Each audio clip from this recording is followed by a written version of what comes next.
द्वारा प्रकाशित।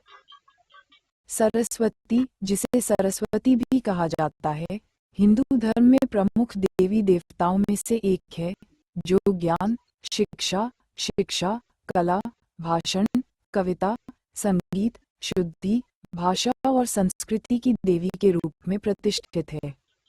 देवी लक्ष्मी और पार्वती के साथ वह त्रिदेव का निर्माण करती हैं, जिन्हें त्रिदेवी के नाम से जाना जाता है। सरस्वती एक अखिल भारतीय देवी हैं, जो न केवल हिंदू धर्म में बल्कि जैन और बौद्ध धर्म में भी पूजनीय हैं। वह वैदिक परंपरा की प्रमुख देवी देवताओं में से एक हैं, जिन्होंने बाद के हिंदू धर्म में अपना महत्व बरकरार रखा है। वेदों में उनकी विशेषताएं और गुण सरस्वती नदी के साथ निकटता से जुड़े हुए हैं, जो उन्हें भारतीय परंपरा में नदी देवी के शुरुआती उदाहरणों में से एक बनाता है।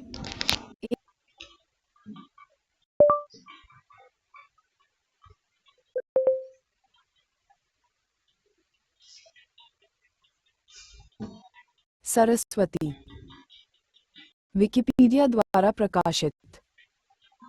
सरस्वती, जिसे सरस्वती भी कहा जाता है, हिंदू धर्म में प्रमुख देवी देवताओं में से एक है, जो ज्ञान, शिक्षा, कला, भाषण, कविता, संगीत, शुद्धि, भाषा और संस्कृति की देवी के रूप में प्रतिष्ठित है। देवी लक्ष्मी और पार्वती के साथ वह त्रिदेव का निर्माण करती हैं, जिन्हें त्रिदेवी के नाम से जाना जाता है। सरस्वती एक अखिल भारतीय देवी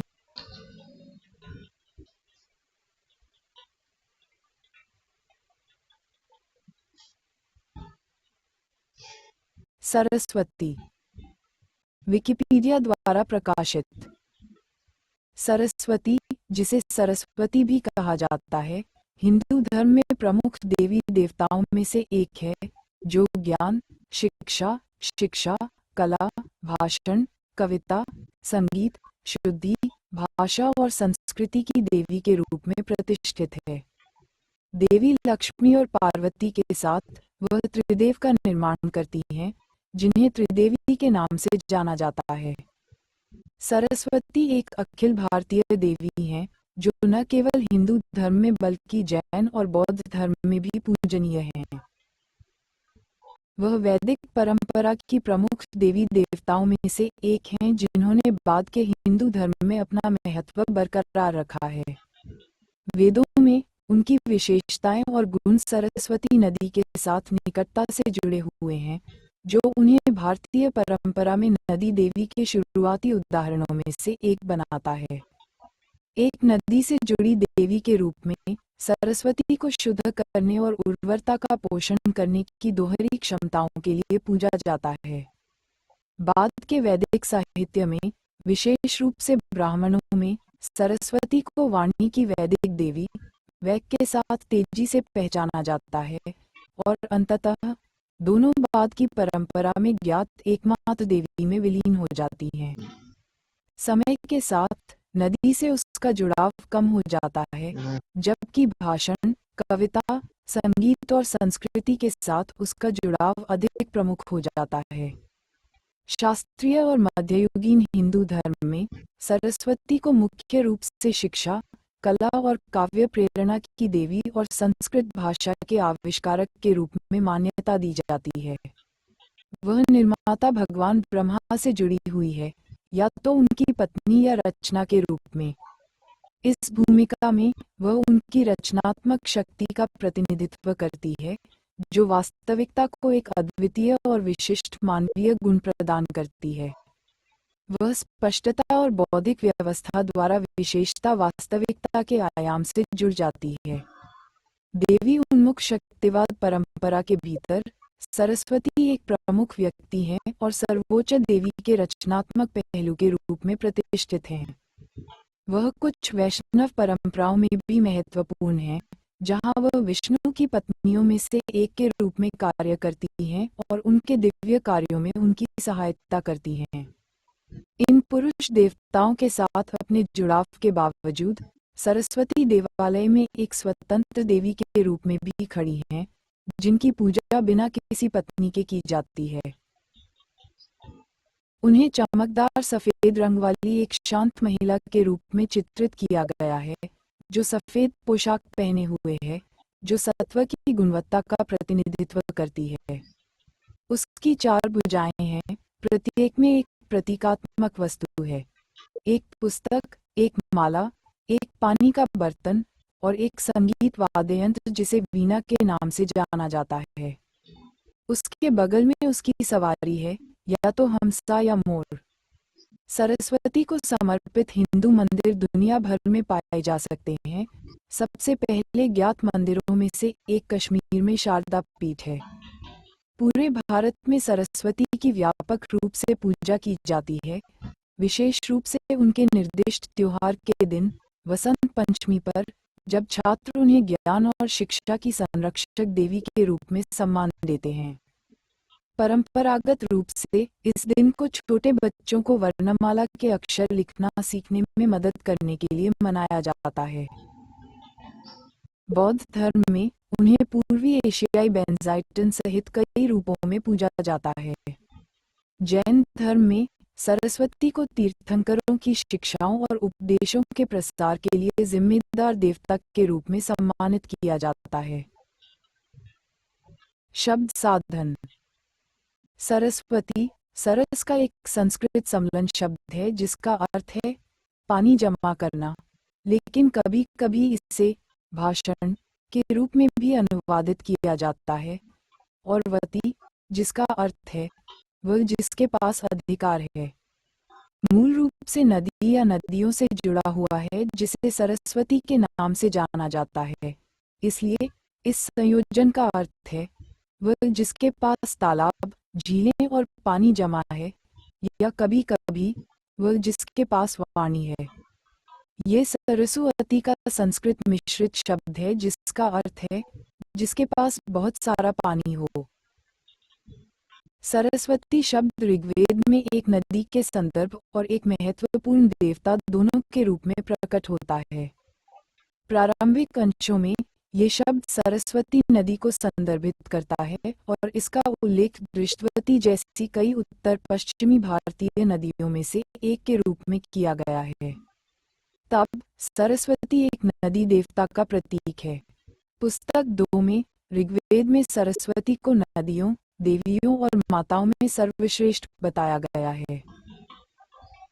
ऋग्वेद के बाद लिखे गए बाद के वेदों के साथ साथ बाद के ब्राह्मण ग्रंथों में भी उनका महत्व बढ़ता है, और यह शब्द अपने अर्थ में जल जो शुद्ध करता है, वह जो शुद्ध करता है, वच जो शुद्ध करता है, ज्ञान जो शुद्ध करता है, तक विकसित होता है और अंततः एक देवी की आध्यात्मिक अवधारणा में विकसित होता है जो ज्ञान, कला, संगीत, माधुर्य, संगीत, भाषा, अलंकार, वाक्पटुता, रचनात्मक कार्य और कुछ भी जिसका प्रवाह सार को शुद्ध करता है, का प्रतीक है। और एक व्यक्ति का स्व नाम और विशेषण। सरस्वती को कई नामों से जाना जाता है। सरस्वती के पर्यायवाची शब्दों के कुछ उदाहरणों में शारदा, ब्राह्मणी, ब्राह्मी, भारती, वाणी और वाची, वर्णेश्वरी, कविजिह्वाग्रवासिनी शामिल हैं। अन्य नामों में शामिल हैं अंबिका, भारती, चंद्रिका, देवी, गोमती, हंसासन, सौदामिनी, श्वेतांबर, सुभद्रा, वैष्णवी, वसुधा, विद्या, विद्यारूपा और विंध्यवासिनी। तिरुवल्लुवामलाई में कुरल साहित्य और उसके लेखक वल्लुवर की प्रशंसा करने वाले 55 तमिल छंदों का एक संग्रह उन्हें नामल के रूप में संदर्भित किया गया है और माना जाता है कि उन्होंने दूसरी कविता की रचना की थी। नेपाल और भारत के बाहर उसे बर्मीज में थुराथा या टिपिटका मैडाफ के रूप में, चीनी में बियानसिटियान के रूप में, जापानी में बेंजाइटिन के रूप में और थाई में सूरत सवारी या सरत सवारी के रूप में जाना जाता है। साहित्य। हिंदू धर्म में सरस्वती ने वैदिक युग से लेकर आज तक एक महत्वपूर्ण देवी के रूप में अपना महत्व बरकरार रखा है। वेदों में उन्हें शुद्धि की जल देवी के रूप में सराहा गया है, जबकि धर्मशास्त्रों में पाठक को सद्गुणों और अपने कार्यों के अर्थ पर ध्यान देने की याद दिलाने के लिए सरस्वती का आह्वान किया गया है। वैदिक साहित्य में ऋग्वेद। सरस्वती सबसे पहले वैदिक धर्म के सबसे प्राचीन स्रोत ऋग्वेद में मिलती हैं। ऋग्वेद में प्रचुरता और शक्ति के गुणों का प्रतीक एक प्रतिष्ठित इकाई के रूप में सरस्वती का महत्वपूर्ण धार्मिक और प्रतीकात्मक महत्व है।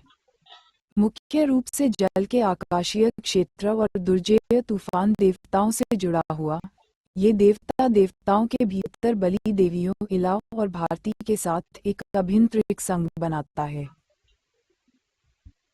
सरस्वती को एक तेज और शक्तिशाली बाण के रूप में वर्णित किया गया है, जो बैल की तरह दहाड़ती है और जिसे नियंत्रित नहीं किया जा सकता है। वह आकाशगंगा से जुड़ी हुई थी, जो दर्शाता है कि उसे स्वर्ग से पृथ्वी पर उतरते हुए देखा गया था।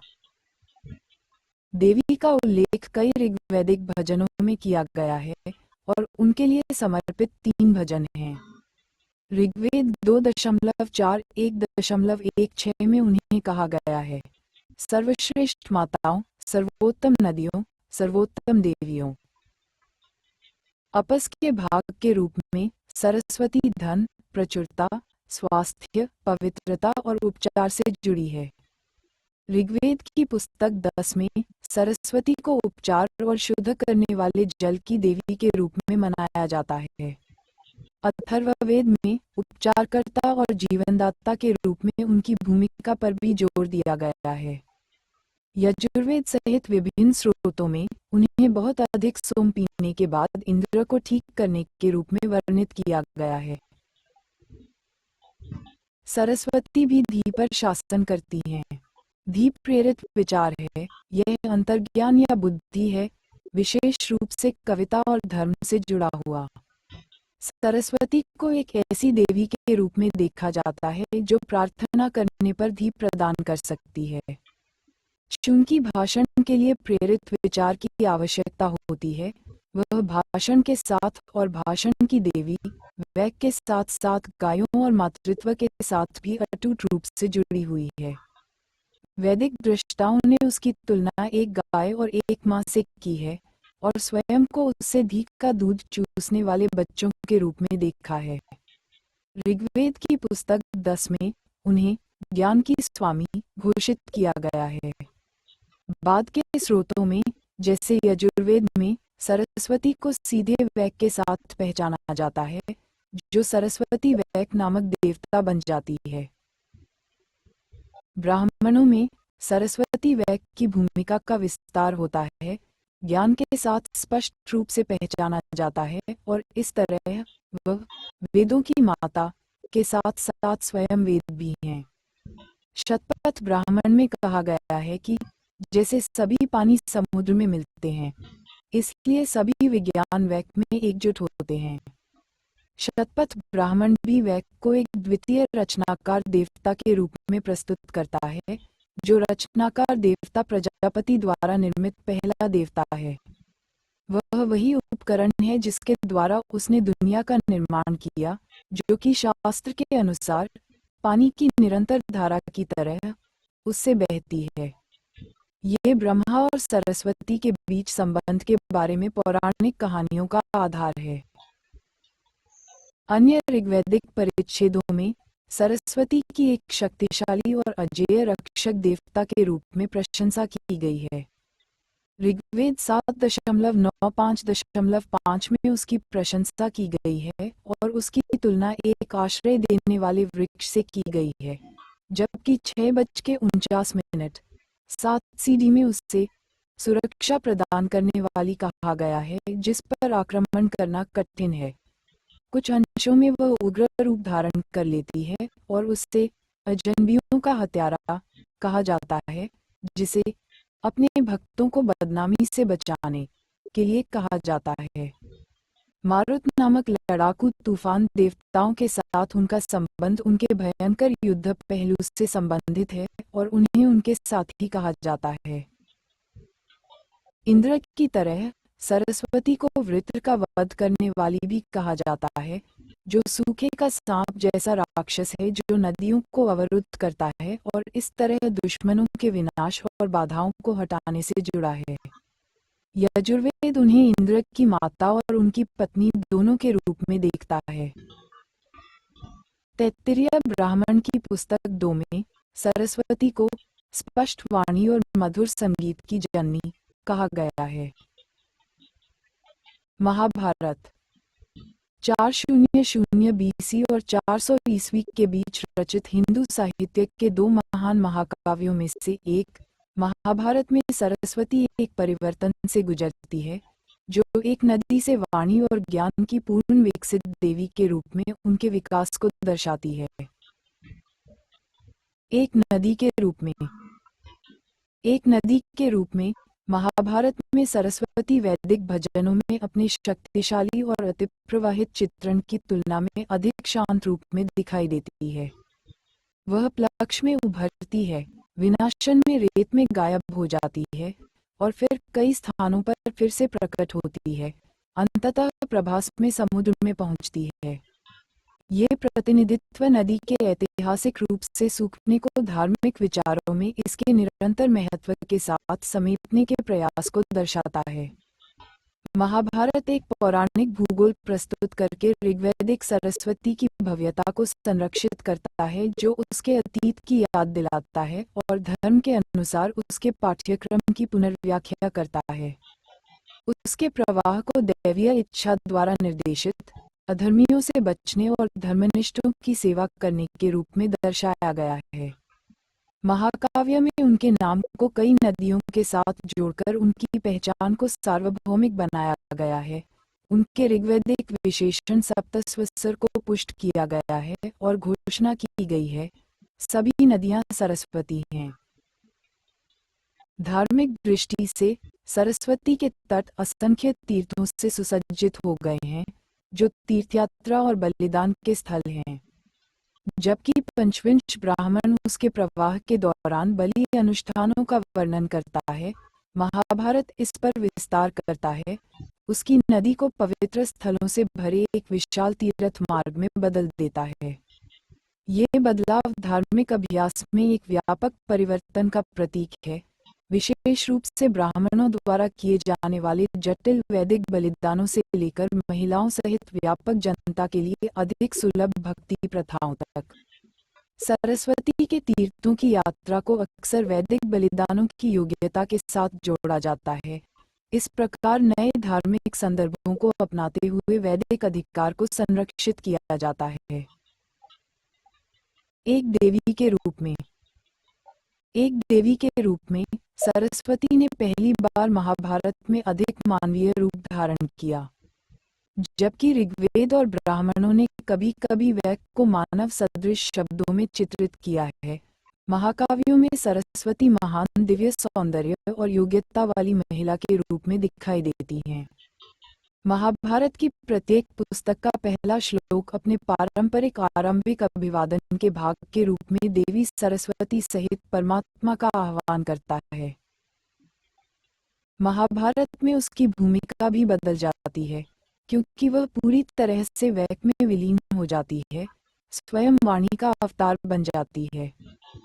जबकि अभी भी कभी कभी वैक और वाणी कहा जाता है, एक विशिष्ट इकाई के रूप में वैक लुप्त हो जाता है और उसकी जगह सरस्वती ले लेती है। महाकाव्य के शांति पर्व ग्रंथ में सरस्वती को वेदों की माता कहा गया है। नारायण ने नारद से कहा, वेदों की माता देवी सरस्वती को देखो, जो मुझ में स्थापित हैं, और उन्हें दिव्य ज्ञान का स्रोत बताया। ऐसा कहा जाता है कि वह शरीर में प्रवेश करती है, जीभ पर निवास करती है और यहाँ तक कि उसे विष्णु की जीभ भी कहा जाता है। ऋषि मुनियों के बीच सरस्वती की अत्यधिक पूजा की जाती है।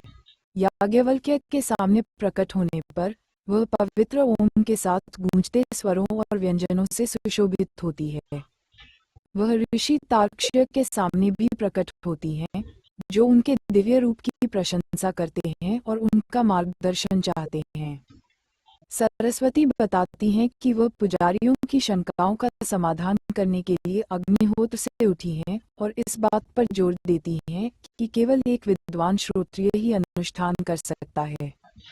वह प्रसाद के पुरस्कार, वैदिक ज्ञान के माध्यम से पवित्रता और सौंदर्य की उत्पत्ति का वर्णन करती है। जब तार्क्ष्य मोक्ष के बारे में